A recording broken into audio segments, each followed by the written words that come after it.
Human kingdom में आ तो जाते हैं, लेकिन एनिमल किंगडम की कुछ प्रवृत्तियां अपने साथ लेकर आते हैं।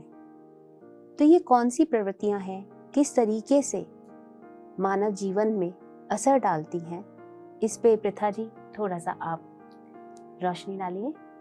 यस, विदुषी ने बहुत ही सुंदर तरीके से बताया है कि हम एसेंड करते हैं, क्योंकि जीवन प्रोग्रेस है। हम हमेशा on the path of progression में रहते हैं। Life is about progression and evolution. हम हमेशा इवॉल्व कर रहे हैं, मिनरल से प्लांट, प्लांट से एनिमल, एनिमल से ह्यूमन एंड देन ह्यूमन से डिवाइन।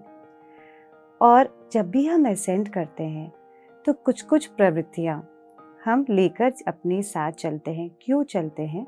क्योंकि वो हमारे अंदर एकदम जीन्स के अंदर एक प्रोग्राम जैसा हो जाता है, एक प्रोग्रामिंग जैसी हो जाती है। जब वो प्रोग्राम बन जाता है तो ऑटोमेटिकली वो हम करने लग जाते हैं। हमको उसके लिए ना अलग से एक एफर्ट लगाने की ज़रूरत नहीं होती है। नमस्कार दोस्तों, मैं प्रथा अग्रवाल, मैं विदुषी बुबना आप सबका संपूर्ण स्वास्थ्य के आज के अध्याय में स्वागत करते हैं। तो दोस्तों, आज हम जिस विषय पर चर्चा करने वाले हैं वह है एक योद्धा की बाधाएं। अब आप सोच रहे होंगे, एक योद्धा की बाधाओं से हमें क्या लेना देना, है ना? योद्धा तो हम है ही नहीं। और योद्धा कैसे योद्धा, कौन से योद्धा? तो दोस्तों, आप सबको जान के ये हैरानी होंगी कि आप सब, हम सब अगर इस पृथ्वी लोक पर जन्म लेते हैं या कोई भी आयाम में जन्म लेते हैं तो हम एक योद्धा है ही। हम कहीं पे भी जब जन्म लेते हैं तो हम ऑटोमेटिकली योद्धा हो जाते हैं, क्योंकि हमें आगे बढ़ना होता है, हमको प्रोग्रेस करना होता है, हमको इवॉल्व करना होता है। तो जब हम कोई भी जर्नी में हैं तब हमें आगे बढ़ना है। हमें एक निश्चित सफ़र तय करके एक लक्ष्य तक पहुंचना है, और इस लक्ष्य को पहुंचने के लिए हम सबको योद्धा बनना है। पर अनजाने में हम इस बात को भूले बैठे हैं कि हम योद्धा हैं, और ना जाने कहाँ किस जगह हम भूले भटके रहते हैं। और जब एक दिन हमें एक मेंटोर मिलता है, एक गुरु मिलता है, तब हमें वो बताता है कि तुम योद्धा हो और तुम्हें आगे बढ़ना है, तुम्हें जीवन पथ पर अग्रसर होना है। तो दोस्तों, वो जो गुरु है, वो जो मेंटर है, वो एक सेनापति की तरह है। जैसे सेनापति हमें कहता है कि तुम्हें कैसे लड़ना है, उसी तरह गुरु हमें बताता है कि तुम एक योद्धा हो और इस पथ पर तुम्हें कैसे जुझारू रहना है, किस तरह आगे बढ़ना है। लेकिन यहाँ की जो लड़ाई है, ये जो रणभूमि की लड़ाई है, वो सबकी अपनी निजी लड़ाई होती है। तो इस लड़ाई में, इस पथ पर आगे बढ़ने के लिए जो हम योद्धा बनते हैं, वो हम सब अपने आप से, अपनी चारों ओर से अपने लिए एक लड़ाई हमेशा करते रहते हैं। एक योद्धा के रूप में अपने आप को हमेशा स्थापित करते रहते हैं। और जब हम ये बात अपने गुरु, अपने मेंटर से सीख लेते हैं कि हाँ, हमें जीवन पथ पर आगे बढ़ना है, तब हमें पता चलता है कि इस पथ पर आगे चढ़ने में बहुत रुकावटें हैं, बहुत बाधाएं हैं। अब इन बाधाओं को हम कैसे समझें और क्या है ये बाधाएं, हमको बताएंगी विदुषी जी। तो विदुषी, चलिए बताइए हमारे दर्शकों को।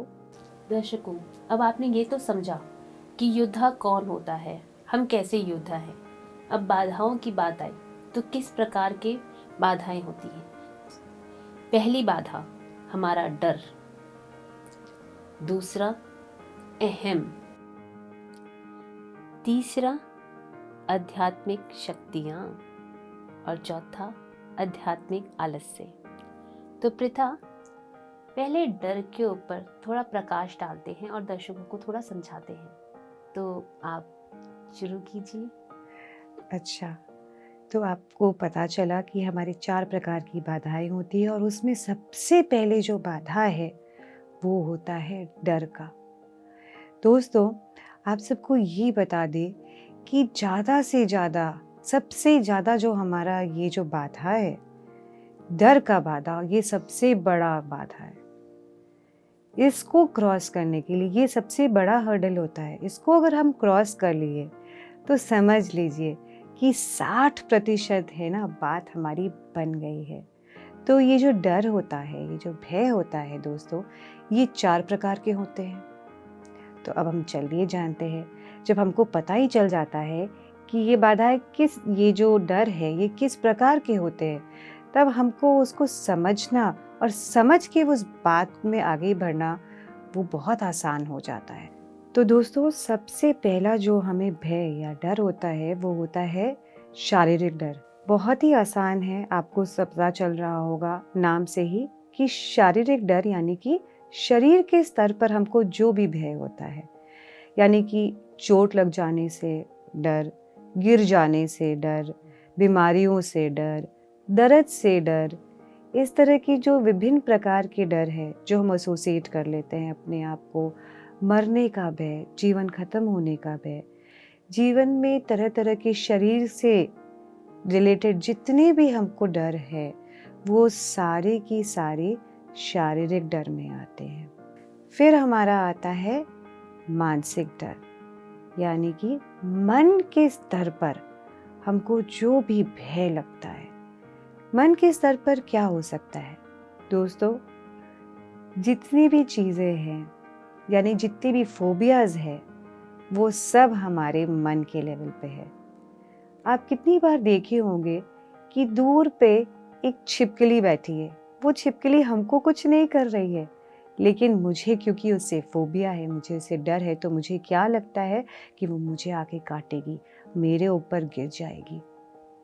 दोस्तों, ये होता है मानसिक लेवल पे डर, यानी कि मानसिक स्तर पर डर।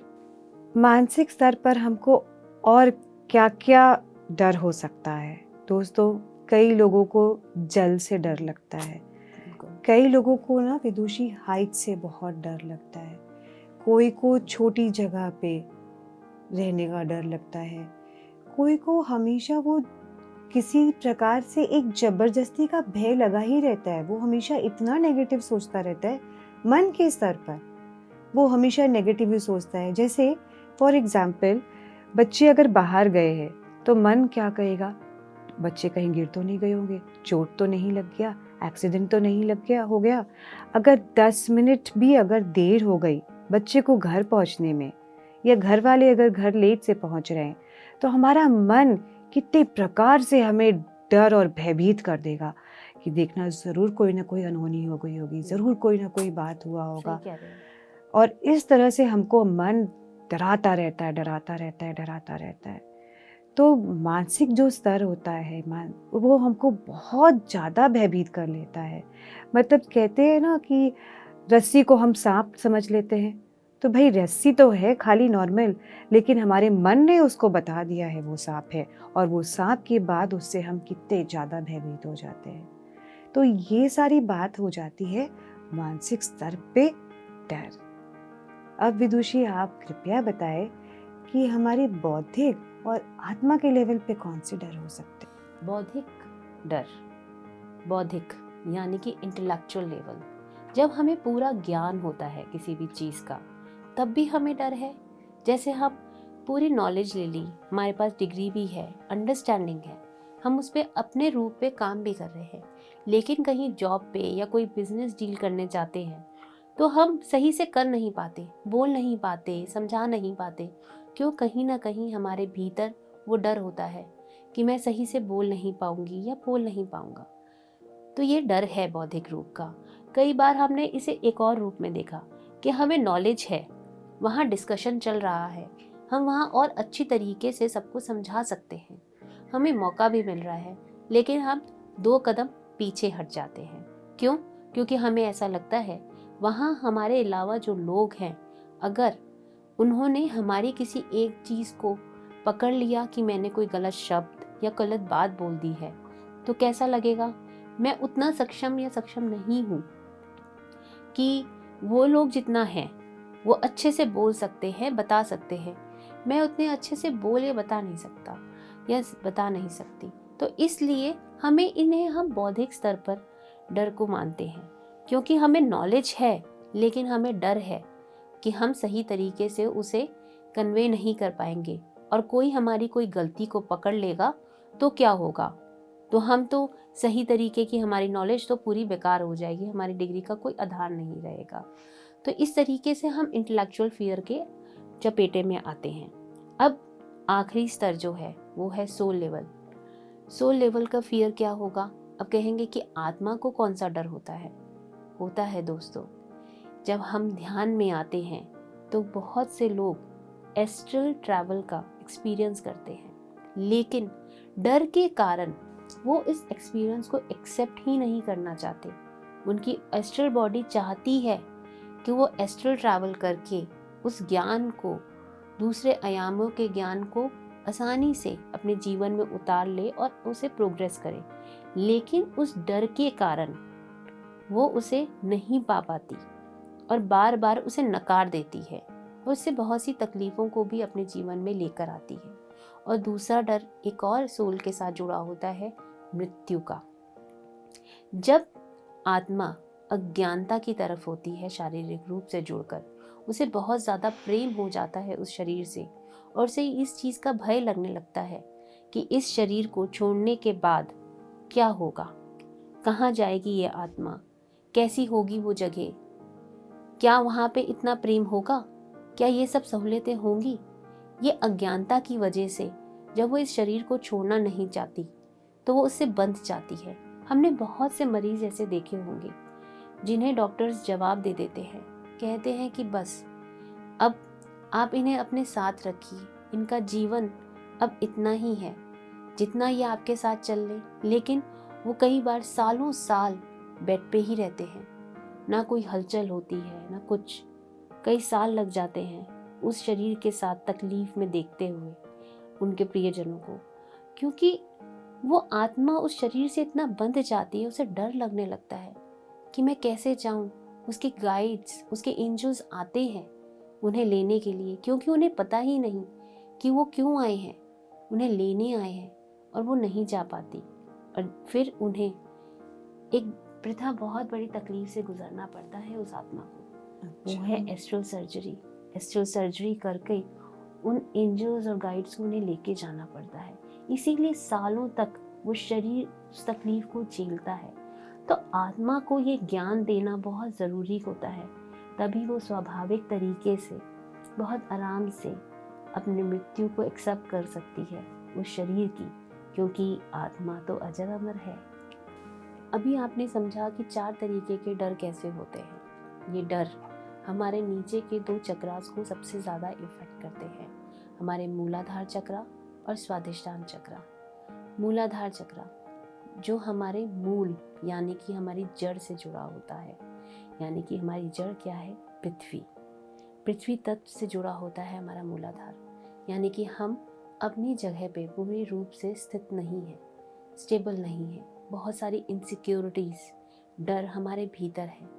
स्टेबिलिटी का डर है कि कुछ हो जाएगा, कहीं कुछ ऐसा ना हो जाए। इस तरीके के जो डर हमारे जीवन में आते हैं वो हमारे को हमारे मूल रूप से अलग कर देते हैं। स्वादिष्टान चक्रा हमारे इमोशंस को इम्पैक्ट करता है। हमारा शरीर 70% पानी से भरा हुआ है और जब हमारे इमोशंस डर की वजह से उथल पुथल होते हैं तो हमारे इमोशंस पे बहुत ज़्यादा इम्पैक्ट पड़ता है और इससे जुड़ी हुई बहुत सारी बीमारियां भी हमारे जीवन में घर कर जाती हैं।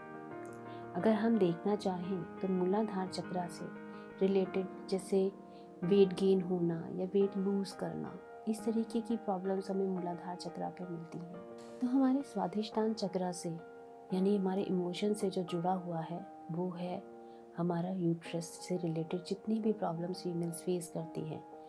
इसलिए अक्सर कहा जाता है कि फीमेल्स बहुत इमोशनल होती हैं, लेकिन अगर समझा जाए इसे गहराई से तो उनके स्वाधिष्ठान चक्र रुका हुआ होता है, और ये कहीं ना कहीं उनके मूलाधार से ही उत्पन्न हुए डरों की वजह से इस इमोशंस में उथल पुथल हो रही होती है। तो इसको अच्छे से जानने के बाद, समझने के बाद, अब दर्शकों हमें काम करने की ज़रूरत है अपने इन डरों पर।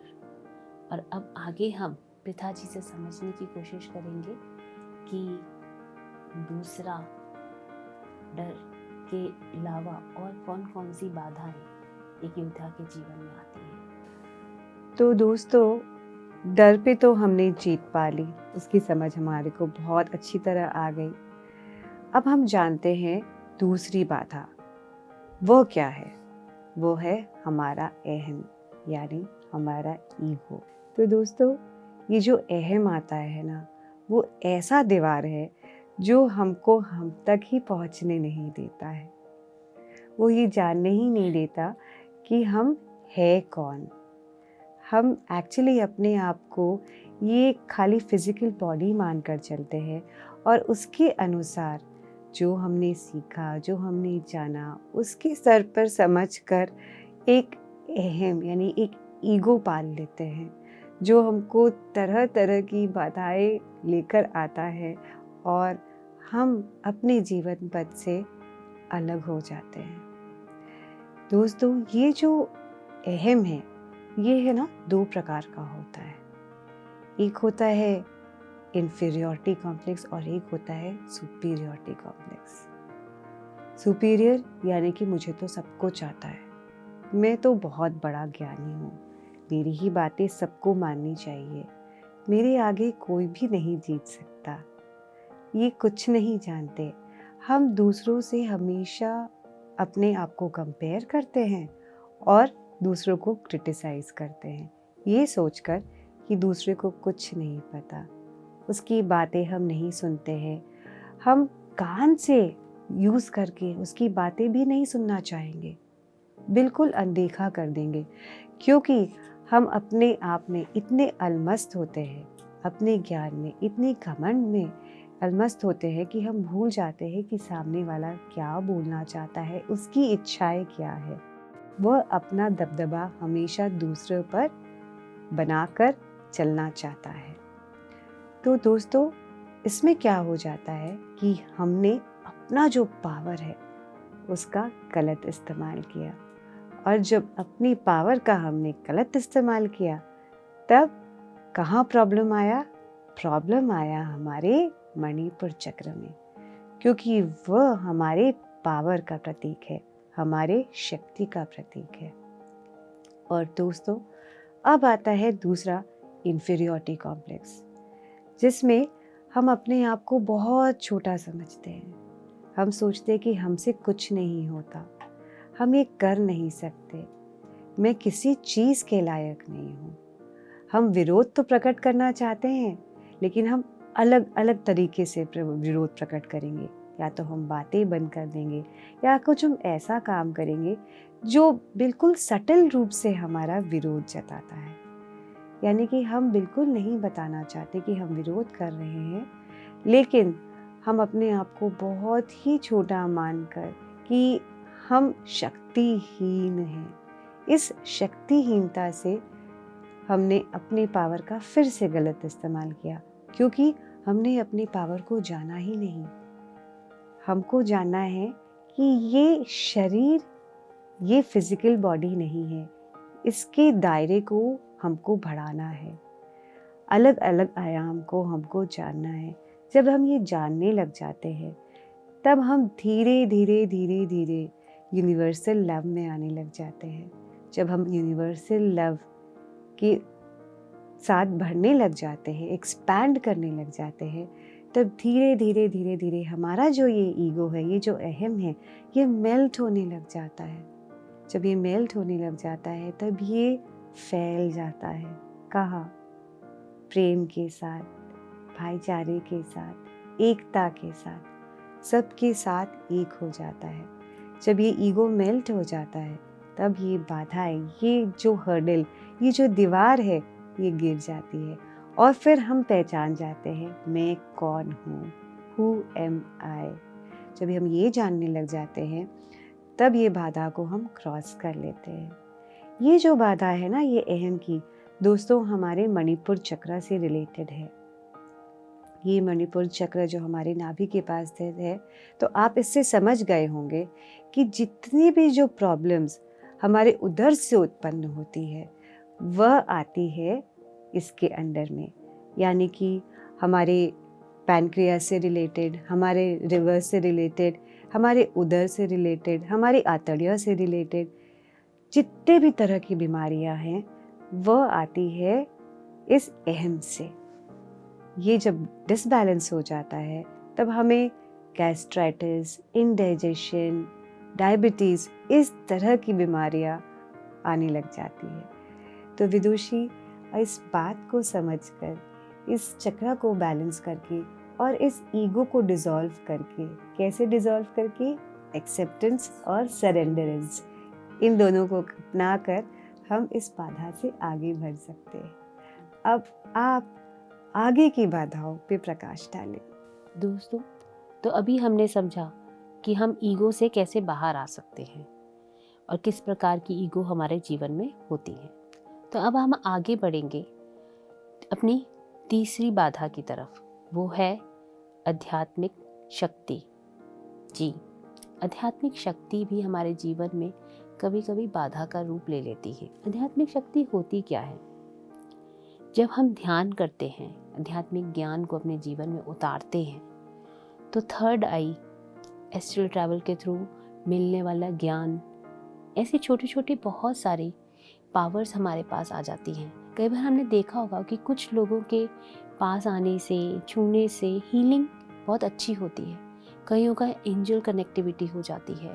कुछ मास्टर से मैसेजेस मिलते हैं जिसके थ्रू वो किसी को हेल्प कर पाते हैं। ये सब स्पिरिचुअल पावर्स ही हैं हमारी। कुछ हमें बाय बर्थ मिलती हैं, कुछ हमारे अध्यात्म में आने के बाद जब हम अभ्यास करते हैं ध्यान का तो बढ़ती चली जाती हैं।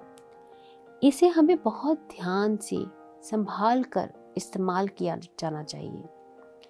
हम कहाँ पे इसका इस्तेमाल कर रहे हैं? लोगों की प्रोग्रेस करने में, उन्हें इंडिपेंडेंट बनाने में, या हम उन्हें डिपेंडेंट बना रहे हैं कि उन्हें कुछ थेरेपीज़ देने लगे, हीलिंग करने लगे और लगा कि हमारा बहुत नाम नीम फेम के चक्कर में फंस गए कि इससे हमारा नाम भी हो रहा है, हम मनी अर्न कर रहे हैं, उसका यूटिलाइजेशन सिर्फ पर्सनल उसके लिए कर रहे हैं। तो हम अपने स्पिरिचुअल पावर को कैसे यूज़ कर रहे हैं? सिर्फ स्वयं के लिए, ना कि समाज के लिए। जब हम समाज की प्रगति के लिए इन सब का इस्तेमाल करते हैं तो इसीलिए प्रकार से जब हम समाज के लिए इसका सही रूप से इस्तेमाल करते हैं तभी हमारी उन्नति होती है। वरना हमारा शरीर हमें बताता है कि आप गलत दिशा में जा रहे हैं और हमें न्यूरोलॉजिकल डिसऑर्डर्स जैसी प्रॉब्लम्स को फेस करना पड़ता है, जैसे पैरालिटिक अटैक होना, ब्रेन हैमरेज होना। अचानक से कुछ भी कर रहे हो और अचानक से ऐसा अटैक हो गया, क्यों हुआ समझ में नहीं आता। ऐसा लगता है हमारे सारी नर्व्स फट गई। क्या हुआ? क्योंकि हमने अपनी पावर पे इतना दबाव डाला कि वो फट गई, उसका सही इस्तेमाल नहीं किया। और इसलिए हमें बहुत ध्यान से अपनी पावर्स को देखना है, समझना है और यूटिलाइज करना है। इसे मैं कुछ इस तरीके से कह सकती हूँ कि आपके पास पावर है तो उसको कैसे यूटिलाइज कर सकते हैं। आप जन जन तक जाइए, उन्हें ध्यान के बारे में बताइए, कोई लाइब्रेरी बनाइए जहाँ पर आप आध्यात्मिक किताबें रख सकते हैं, लोगों को उसका ज्ञान दीजिए, सेशंस करिए उस लाइब्रेरी में। जिस तरीके से कैफ़ेज़ में स्टोरी सुनाई जाती हैं नॉवेल्स की खुद, तो उसी तरीके से आप उन्हें एक इंटरेस्टिंग तरीके से लोगों तक लेके जाइए। तो आप अपनी पावर का सही इस्तेमाल कर रहे हैं, उससे लोग जागरूक हो रहे हैं। तो इस तरीके से जब हम इस्तेमाल करते हैं तो हमारे नर्व्स में बहने वाली हर धारा बहुत खुशी से और तंदुरुस्त हो जाती है। वरना हम उन पे प्रेशर बढ़ाते चले जाते हैं जैसे बैलून में प्रेशर बढ़ाने से वो फट जाता है, ऐसे ही हमारी नसें भी फट जाती हैं।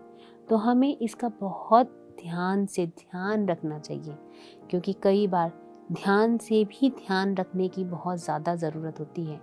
यानी कि पूर्ण रूप से अवेयर होना, हमारा जागरूक होना बहुत ज़्यादा ज़रूरी है।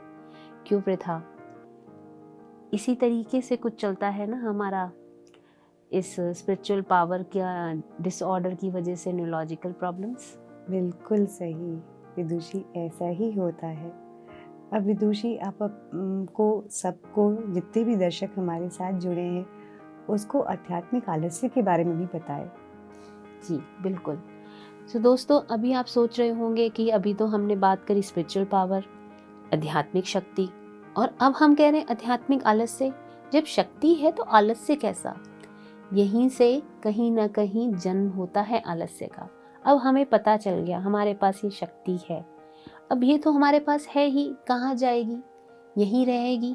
जो चीज़ मेरे पास है उसे मैं किसी को दे ही नहीं रहा या दे ही नहीं रही, तो कहाँ चली जाएगी? ये तो यहीं रहेगी। तो मैं आलस में आने लगती हूँ कि कोई बात नहीं, ऊर्जा कौन सी 1 दिन में 2 दिन में कम होने वाली है, ये ताकत कहाँ भाग जाएगी? ये तो मेरे को पहले से ही मिली है, ये तो मैंने अर्जित कर ली, ये तो मैंने पा लिया, इसे कमा लिया।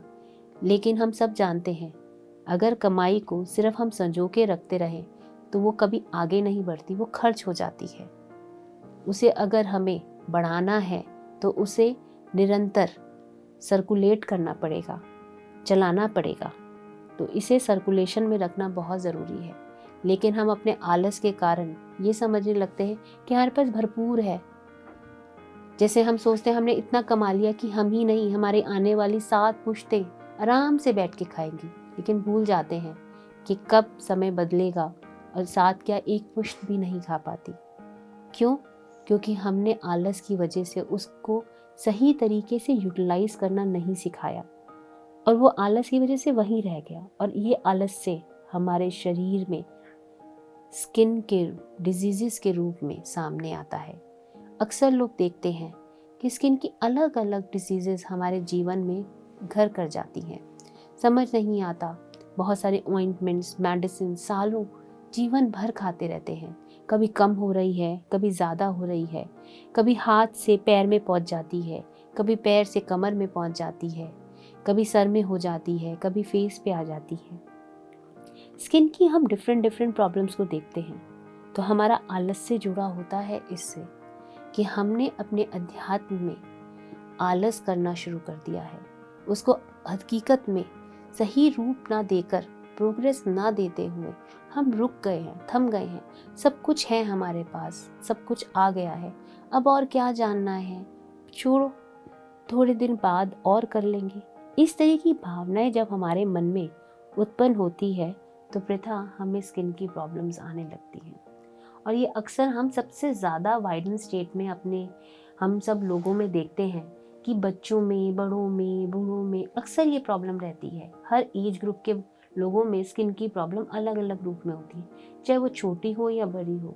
अगर हम इसे अच्छे से समझ लें कि हम आलस का शिकार हो गए हैं।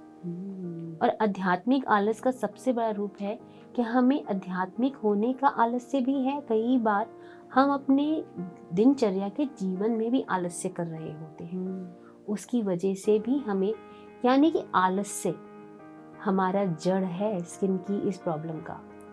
तो ये बाधा है एक योद्धा के जीवन की। तो आलस से हटेगा तभी तो योद्धा आगे बढ़ेगा। अगर वो रुक जाएगा तो उसकी लड़ाई कौन लड़ेगा, और वो आगे प्रोग्रेस करके अपने लक्ष्य को कैसे पाएगा। तो दोस्तों, आलस करके रुकना तो हमें है ही नहीं, क्योंकि जहाँ हम रुके तो योद्धा आगे बढ़ नहीं पाएगा। तो ये आखिरी ज़रूर है, लेकिन बहुत अहम है। हम अक्सर आलस के शिकार होकर रुक जाते हैं, ठहर जाते हैं, लेकिन यह ठहराव हमारे जीवन में हमारे स्किन की डिजीज़ के रूप में बाहर आता है। तो इन सब आयामों को समझने के बाद आप सबको इनसे बाहर निकलना शुरू कर देना चाहिए। बिल्कुल सही, एकदम विदुषी, आपने बिल्कुल सही कहा कि जब हमको पता ही चल गए कि ये हमारी बाधाएं क्या है, तो अब उन बाधाओं को जीत कर हम अपने लक्ष्य पर पहुंच जाते हैं। तो पृथा, कुछ अब हम सामान्य जो सवाल हमारे सामने आते हैं तो हम कुछ उस पर भी प्रकाश डालने की कोशिश करते हैं। तो अक्सर एक सवाल अक्सर आता है कि मुझे कॉकरोच, छिपकली, जिसका आपने जिक्र किया डर के बारे में, मानसिक डर में, तो वो मेरे को बहुत ज़्यादा है, कुछ लोगों का आता है, लेकिन उन्हें समझ में नहीं आया। उन्हें समझ में ये तो आ गया कि डर है, आइडेंटिफाई तो उन्होंने कर लिया, लेकिन उस आइडेंटिफिकेशन के बाद उस पर काम कैसे करें, उससे कैसे बाहर आए? ओके विदुषी, फर्स्ट स्टेप हमारा आइडेंटिफिकेशन का स्टेप होता है। तो आज का जो विषय है उससे हमें पता तो चल गया है कि हमें डर लगता है। जैसा कि दर्शक हमारे को कहते हैं, हमारे पेशेंट गॉड्स कहते हैं कि हमको छिपकली से या कॉकरोच से डर लगता है। तो ये हमको समझ जाना है कि ये मानसिक स्तर पर डर है। तो मानसिक स्तर हम कैसे हटा सकते हैं? मानसिक डर को या भय को हटाने का सबसे उत्तम उपाय है ध्यान, और सरल भी सबसे ज़्यादा है, क्योंकि हमने उस डर को बहुत बड़ा कर दिया है, क्योंकि हमने अपने आप को बहुत छोटा समझ रखा है। छिपकली और कॉकरोच को हमने मानसिक स्तर पर बहुत बड़ा कर दिया है कि वो बहुत बड़े हैं, और अपने आप को हम मानसिक स्तर पर बहुत छोटा कर रखे हैं, बहुत छोटा समझ रखे हैं। तो वो जो छिपकली या कॉकरोच होता है ना, वो बड़े रूप में आके हमको लगता है कि वो अटैक करेगा और हमको कुछ हो जाएगा। ये सब कहाँ हो रहा है? ये मन के स्तर पर हो रहा है। तो मन के हारे हार है और मन के जीते जीत, ये तो सब जानते हैं। तो अब हमको अपने मन को समझाना है, यानी कि मन को नियंत्रण में लाना है। वह एक खुले बैल के रूप में घूम रहा होता है, लेकिन उस पे हमको लगाम लगाना है। लगाम हम ध्यान से लगाते हैं। ध्यान में धीरे धीरे धीरे धीरे हम रियलाइज करते हैं, यानी कि सेल्फ रियलाइजेशन हमको आता है कि हम कौन हैं। एक अवेयरनेस में रहते हैं हमेशा। एंड धीरे धीरे धीरे जब हमारे अंदर अवेयरनेस आने लग जाती है हर बात पे, तब हम हर थॉट को बड़े ही सूक्ष्म स्तर पर कैच करने लग जाते हैं, समझने लग जाते हैं, और उसको फिर हम देखने लग जाते हैं। जब हम देखने लग जाते हैं तो हमें समझ में आ जाता है कि ये कट, यहाँ तो हमको कट करना है, क्योंकि वो छिपकली और कॉकरोच मेरे मुकाबले छोटा भी है और बहुत सूक्ष्म स्तर पर हम दोनों एक ही है। तो फिर डर की तो कोई बात ही नहीं रह जाएगी। तो धीरे धीरे धीरे धीरे हम ध्यान से अपने डर पर काबू पा सकते हैं। और दूसरा, यहाँ पे हम सज्जन सांगत्य में भी बहुत अच्छी तरह इससे उबर सकते हैं। अब कैसे हो सकता है? जब हम दूसरों का एक्सपीरियंस सुनते हैं कि पहले मुझे डर था। आपने तो कॉकरोच और छिपकली की बात की। बहुत बार ऐसे एक्सपीरियंस शेयरिंग होते हैं लोगों का कि जो बिल्कुल भी पैराग्लाइडिंग नहीं कर पाते थे, या जल में नहीं जा पाते थे, कहीं प्लेन में नहीं ट्रैवल कर सकते थे, और ध्यान के बाद उनके अंदर इतना साहस आ गया, इतनी आत्म जागृति हो गई उनके अंदर कि वो ये सब डर से ऊपर आ जाए। तब धीरे धीरे धीरे धीरे हमारे अंदर भी वो साहस जगता है। हमारा भी जो ये रूट चक्र, जो मूलाधार चक्र होता है, ये स्ट्रॉन्ग होने लग जाता है, और हम अपने इमोशंस पे काबू पाने लग जाते हैं। और जब हम ये सब करने लग जाते हैं तब हम डर से आसानी से निकल आते हैं। आपने बताया, आपकी इस बात से मुझे एक चीज़ अपनी याद आ गई कि जब मैं छोटी थी तो मुझे ऊंचे झूले, जो जायंट व्हील होता है, उससे बहुत डर लगा करता था। लेकिन जब आप ध्यान जब से जुड़े हैं, तब किसी भी तरीके की राइड से कोई डर नहीं लगता। तो ध्यान हमारे जीवन का सबसे सरल उपाय है, जिससे हम अपने मन के डर पे सबसे अच्छी तरीके से काम कर सकते हैं। तो सही में सही बोला आपने, ये हमारे जीवन में बहुत ही आसानी से। पिता, आप इससे रिलेटेड कुछ बुक्स भी रेफर कर दीजिए, जिससे कुछ लोगों को ध्यान तो है लेकिन ज्ञान से भी बहुत सारे आसानी हो जाती है आगे अपने ऊपर कार्य करने के लिए। तो आप कुछ बुक्स इसके बारे में कुछ गाइडेंस दीजिए। यस, हमारे जो गुरु स्वरूप है पत्री सर, वो हमारे को बहुत सारी किताबें पढ़ने बोलते हैं, क्योंकि किताबें हमारे सच्चे दोस्त है ना। और उसके द्वारा हम काफ़ी ज्ञान अपने अर्जन कर सकते हैं। और ज्ञान तो आप जानते हैं कि हर डर से दूर करने के लिए ज्ञान बहुत ज़रूरी है। अंधकार को ज्ञान की प्रकाश से दूर कर देते हैं, तब हमारे अंदर बहुत सुंदर सुंदर ट्रांसफॉर्मेशन आने लग जाता है। तो ये ट्रांसफॉर्मेशन लाने के लिए जो किताबें हैं वो है जॉनथन लिविंगस्टन सीगल की। रिचर्ड बैग ने बहुत सुंदर ये किताब लिखी है।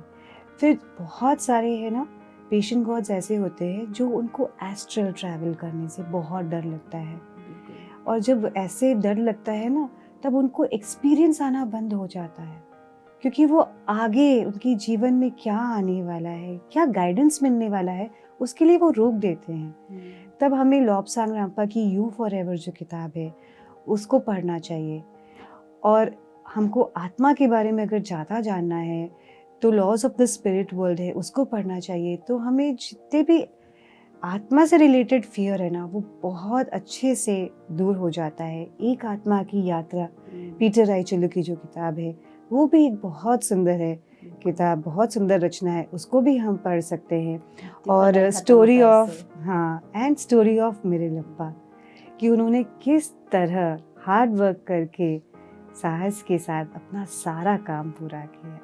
ये कुछ बहुत सुंदर रचनाएं हैं जिसको हम पढ़कर इस डर को जीत सकते हैं। विदुषी, हमारे पास कितनी बार ऐसे पेशेंट गॉड्स आते हैं जो कहते हैं कि हमें बहुत इंडाइजेशन का प्रॉब्लम है, लेकिन हम तो सबको इक्वल मानते हैं, तो फिर हमें क्यों इतनी गैस्ट्राइटिस और इंडाइजेशन की प्रॉब्लम आती है, या फॉर एग्जांपल कॉन्स्टिपेशन की भी प्रॉब्लम आती है, तो ऐसा क्यों होता है?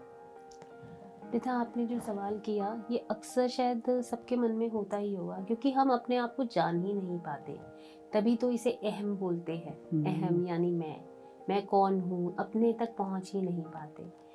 ये बस ठीक है कि शायद आप ऊपरी स्तर पर कोई ईगो आपके अंदर नहीं होगी, लेकिन अंदरूनी तौर पे हमें देखना होगा कि हम कैसे बिहेव कर रहे हैं अपने एम्प्लॉयज़ के साथ, अपने घर में करने वाले किसी कामचोरी के साथ। क्या हम उससे पूरी रूप से प्यार से बोल रहे हैं, या उसे प्यार से समझा रहे हैं, या हमारे अंदर बोलने में एक कर्कश है कि एक ऑर्डर के तरीके से बोल रहे हैं, और हमें लगता है कि ये हमारी पोजीशन है, इस तरीके से बोलेंगे तभी वो ऐसे काम कर पाएगा। लेकिन हम ये भूल जाते हैं कि ऑर्डर की ज़रूरत ही नहीं है, सिर्फ प्रेम से किसी भी बात को कहने की ज़रूरत है। तो क्या ज़रूरत है हम किसी पे अपने आप को इम्पोज कर रहे हैं? तो जब हम इम्पोज कर रहे हैं तो सुपीरियॉरिटी तो आ ही गई, तो ईगो तो है ही। तो हम जाने अनजाने, हमें पता नहीं चलता, लेकिन ईगो हमारे जीवन में कहीं ना कहीं घर करीबी होती है। क्यों क्रोध आया किसी के मना करने पर? क्योंकि ईगो है वहां पर, तभी तो मुझे क्रोध आ रहा। उसने मना कैसे किया, वो क्यों नहीं कर रहा? या हस्बैंड वाइफ में भी अक्सर देखा गया कि हस्बैंड ने कुछ कहा तो वाइफ ने मना करा तो एकदम गुस्सा आया, या वाइफ ने हस्बैंड से कहा मना कर दिया तो एकदम दोनों में जरा से बात पे स्ट्रेस आ गया या बोलचाल। तो क्यों? कहीं ना कहीं ईगो है। तो इस जानी अनजानी ईगो को हमें देखना जरूरी है। हमें प्रॉब्लम आई है तो वो कहीं छुप के बैठी है, और ये जो छुपी हुई चीज है इसे हमें ढूंढना तो पड़ेगा ही। तो अपने आप को हर पल देखना, समझना, जानना पड़ेगा। उसके लिए हम क्या क्या कर रहे हैं, कैसा सोच रहे हैं, उसको अगर हम लिखेंगे तो हम अपने आप को आइडेंटिफाई कर पाएंगे कि हमें ईगो है तो किस स्तर पर है, सुपीरियरिटी है, इंफीरियरिटी है, कहाँ अंदरूनी तौर पर कितनी है, बाहरी रूप में कितनी है। तो जब हम ये आइडेंटिफाई कर लेंगे तो हम अपनी इंडाइजेशन को तो इजीली सॉर्ट आउट कर ही लेंगे। पिता, अब हमने ये तो समझा कि ईगो से इंडाइजेशन और इसकी, लेकिन कई बार ना ऐसे भी क्वेश्चन आते हैं कि डायबिटीज, मधुमेह, है ना, तो इससे ईगो का क्या लेना देना। भाई एक तरफ तो हमारे डायबिटीज हो रही है, हम मीठा नहीं खा पा रहे हैं, तो ईगो, हमारी ईगो है हमारे भीतर जो हम इस मिठास से दूर जा रहे हैं, क्या है, कैसे, मतलब ये तो इतना आते हैं ये सवाल कि लोगों को समझ ही नहीं आता कि ईगो का डायबिटीज से क्या रिलेशन हो सकता है। एकदम विदुषी, आजकल तो डायबिटीज़ बहुत ज़्यादा कॉमन होने लग गया है, सबको डायबिटीज़ रहता है। और ये जानकर डायबिटीज़ वाले जितने भी हमारे पेशेंट गर्ल्स हैं उनको भी ऐसा लगता होगा कि क्या ईगो से रिलेटेड है ये। तो हाँ दर्शकों, ये हमारे अहम से बहुत ज़्यादा रिलेटेड है। होता ये है कि हम अपने आप को कुछ और ही समझ बैठे हैं। हमारे अंदर ये यूनिवर्सल लव बिल्कुल नहीं रह रहा है। हम अपने पावर्स को खो जाने के डर में जीते रहते हैं। ऐसा होता है कि कितनी बार जब हमको ऐसा लगता है कि जीवन हमारे हाथ से निकल रहा है, हम कुछ नहीं कर सक रहे, मेरे अंदर कोई पावर नहीं है, तो अपने आप को हम पावरलेस महसूस करते हैं। वो हमारा इन्फीरियरिटी कॉम्प्लेक्स है कि नहीं है? वो इन्फीरियरिटी कॉम्प्लेक्स भी डायबिटीज़ का रूप ले लेती है। और दूसरी तरफ जब हमारी बातें कोई मानता नहीं है, जब हम दूसरों को कंट्रोल करना चाहते हैं, तब हमारे अंदर भी डायबिटीज़ जगह ले लेती है। जब हमारे जीवन में मधुरता खत्म हो जाए, ये मधुरता कहाँ से आती है? ये मधुरता प्रेम की भावना से आती है। प्रेम से ही संपूर्ण जीवन चल रहा है। सब में प्रेम, मैं खुद प्रेम, ये शुद्ध प्रेम ही सब कुछ है। ये जब हम जानने लग जाते हैं तो वो करुणा, वो मिठास, वो माधुर्य हमारे जीवन में आने लग जाता है। क्या हम अपने आप से कड़ा बोल सकते हैं? क्या हम अपने आप को खराब मान सकते हैं? नहीं। सब जब एक है तो मैं अपने आप से जैसा व्यवहार करता हूँ, मैं दूसरे से भी वैसा व्यवहार करूँगा। वही मधुरता से, वही मिठास से मैं बात करूँगा या करूँगी। तो फिर डायबिटीज़ धीरे धीरे पिघलने लग जाता है, जाने लग जाता है। हमारे जो शुद्ध जीवन है या हमारी जो प्रणाली है, नसों की प्रणाली है, उसमें मधुरता आने लग जाती है। जब वो मधुरता आने लग जाती है तब डायबिटीज़ या मधुमेह जाने लग जाता है। तो ये ईगो ना विदुषी बहुत ज़्यादा इम्पॉर्टेंट रोल करता है डायबिटीज़ में। हमको एक्सेप्टेंस लाना पड़ेगा। लोगों को धीरे धीरे ये समझना पड़ेगा कि हाँ, मेरी जगह अब खाली होने वाली है, मैं रिटायर होने वाला हूँ या होने वाली है। तब धीरे धीरे जब मेरी ही पोजीशन कोई और लेना चाहता हो, चाहे वो आध्यात्मिक में हो चाहे प्रपंच में हो, तब हमें ये बात समझनी है कि कौन है अपना कौन पराया, सब में उसी का नूर समाया। जब ये बात हम समझ के उसको एक्सेप्ट करने लग जाते हैं, तब धीरे धीरे हमारा डायबिटीज़ बिल्कुल ठीक होने लग जाता है। तो ये अहम को हम दूर करके एक समझ लाकर हम डायबिटीज़ ठीक कर सकते हैं। पृथा, आपने जो क्वेश्चन का आंसर दिया, सही में आज बहुत सारे लोगों का ये जो डाउट है और सवाल है, मैं कहूँगी वो पूरी तरीके से डिसॉल्व हो ही गया होगा। उन्हें समझ में आया होगा कि किस तरीके से डायबिटीज़ ईगो से जुड़ा हुआ है। तो पृथा, अब कुछ और सवाल मैं आपसे पूछना चाहूँगी जो जुड़े हुए हैं हमारे इसी बाधाओं से। एक सवाल जो अक्सर आता है लोगों की कि ब्रेन हैमरेज या पैरालिटिक जैसे अटैक कैसे हमारे इस पावर से जुड़े हुए हैं, क्या कारण है, किस तरीके से ये इस बाधा के रूप में हमारे जीवन में हैं और जुड़े हुए हैं, और हम इन पे काम किस तरीके से कर पाते हैं। विदुषी जी, आपने ये पूछा कि पैरालिसिस या हमें को ब्रेन हैमरेज, या आपको एक बात बताऊँ, ये जो बीपी होती है ना, स्पेशली जो हमारे को सबको हाइपरटेंशन की जो भी बीमारी रहती है, ये सब कुछ हमारे एक ही बाधाएं से जुड़ी है। वो क्या है? वो है हमारी आध्यात्मिक शक्ति।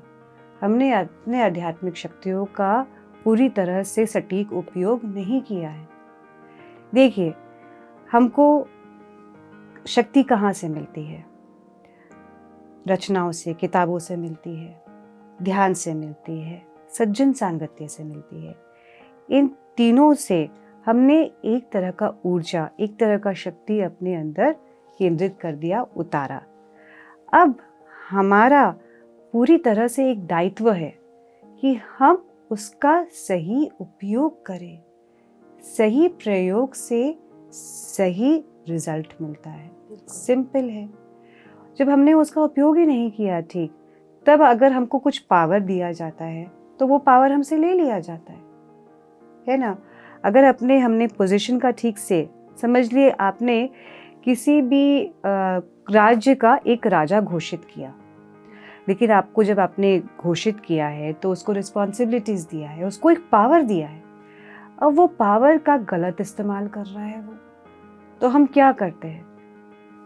हम वो पावर ले लेते हैं उससे और उसे हटा देते हैं। ठीक है? तो ये जो हमको कॉस्मिक एनर्जी और ये ज्ञान का एनर्जी हमको जो मिलता है, अगर हम उसका ठीक से उपयोग ना करें तो हमको प्रकृति वो पावर से निष्कासित कर देती है, वो पावर से हटा देती है। उसी राजा की तरह जिसको हमने निष्कासित किया था, जिसको हम राज्य से निकाल दिए थे, उसी तरह प्रकृति बोलती है कि नहीं, तुमने इसका प्रयोग ठीक नहीं किया। क्या चीज़ में हमने प्रयोग किया?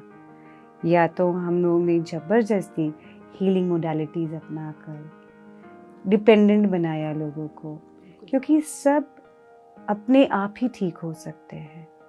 सबको स्वयं हील करना है, स्वयं समझना है, अपने आप को समझना है, लेकिन हमने उसमें बाधा डाला। हमको ज्ञान देना है, आपो दीपो भव, उनके अंदर का दीप जलाना है। जब तक वो दीप को हम नहीं जलाएंगे, तब तक हमने अपनी पावर को ठीक से इस्तेमाल नहीं किया। उनके अंदर का दीप जलाने के लिए हमको अपना पावर का सही इस्तेमाल करना है। कैसे इस्तेमाल करना है? हमको प्रचार धर्म करना है, आत्म कुटुंब धर्म, इन सब का ठीक से यूज़ करना है। इसको फैलाना है, ध्यान को फैलाना है, आत्म जागृति करनी है, सबको समझाना है कि जिस तरह से मैंने अपनी शक्ति को पाया है, तुम भी अपनी शक्ति को पाओ, है ना। ज्योत से ज्योत बढ़ाते हैं हम, और उसका ज्ञान, उसका प्रकाश हर जगह फैलता है। उजाला हर जगह फैलाना है, लेकिन हम लोग ने बिल्कुल भी उसका ठीक प्रयोग नहीं किया। तब वो पावर्स हमारे को न्यूरोलॉजिकल, क्योंकि हमने ऑपोजिट कर दिया, एकदम ऑपोजिट प्रभाव हमने पूरी तरह से ऑपोजिट डायरेक्शन में बहा दी, तब हमको ये very severe disease like paralysis या न्यूरोलॉजिकल यानी कि ब्रेन हेमरेज आ जाता है। तब हमारी नसें फट जाती है, क्योंकि उस पर बहुत ज़्यादा प्रेशर पड़ जाता है। प्रकृति कहती है कि तुम बहुत ज़्यादा डेविएट हो गए हो अपने सोल पर्पस से। तब तुरंत ही हमारे में ये चेंजेस आने लग जाता है। तो प्रकृति हमको ये बताती है, हमको घबराना नहीं है। ये भी हम ध्यान, सज्जन सांगत्य, स्वाध्याय से बिल्कुल ठीक कर सकते हैं। तो दोस्तों, आज आपको बहुत खूबसूरत तरीके से, आशा करते हैं, समझ में आया होगा कि हमारे जीवन में किस प्रकार से बाधाएं आती हैं और उससे हम कैसी कैसी बीमारियों से ग्रस्त होते हैं। तो विदुषी, आज हमारे दर्शकगण जान गए होंगे कि किस तरह की बाधाएं एक योद्धा के जीवन में आती है और इन बाधाओं को हम कैसे हटाकर उनसे आगे बढ़ सकते हैं।